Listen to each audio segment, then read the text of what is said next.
generally speaking, some things that owners can do 6 to 12 months before they're ready to sell is really start thinking about how to transfer the institutional knowledge of the business. That might be hiring. It could be easy as writing down standard operating procedures. It might be hiring someone to manage the day-to-day, so the business is more transferable to a new owner. It could be getting all of your supplier contracts and vendor contracts in writing rather than having just an understanding, because you want people to be able to be comfortable taking over the business. Another thing that a lot of people haven't paid for is having really detailed and professionally prepared financials. I think for me, if I see a business that has that quality financials, then I will raise the valuation multiple almost immediately, because it makes me confident that once we get into due diligence, that is going to pass any sort of analysis from the buyer side. And I think in my experience, the thing that has destroyed more deals than anything have been financial discrepancies in the due diligence period. So, I think it's well worth the money to pay for a professional to prepare your financials ahead of time, so you're confident going into that due diligence period after you brought the business on the market. Right. Okay. And what are some of the things that would inherently bring the value, other than not doing everything that you just said? Yeah. Yeah. What could inherently, be a surprise to an owner? I think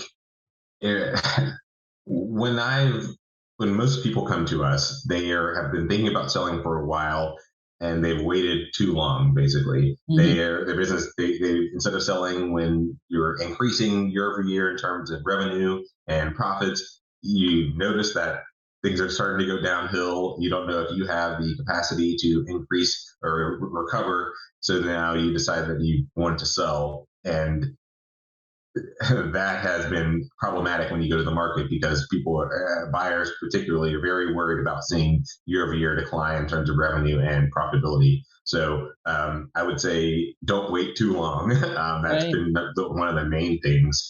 And some of the other things that we've seen in our experience is when we're promoting the business or bringing it to potential buyers, we have try to put together a list of potential growth opportunities, ways that a new owner can take over and grow the business.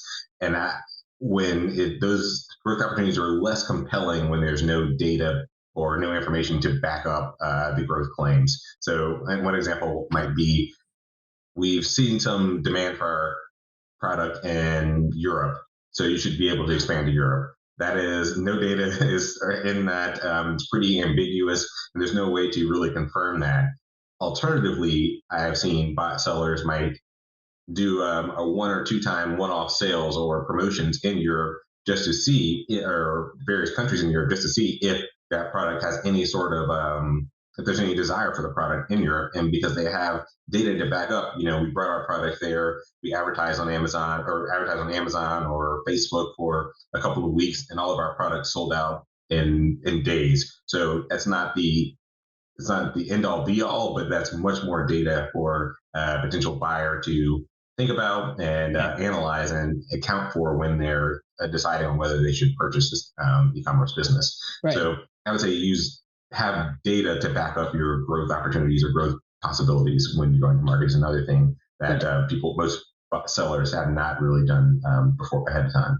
Yeah, I experienced the same. I mean, it's one of the requirements that I have. I mean, have realistic growth plans with something to back that up. It's not just pie in the sky.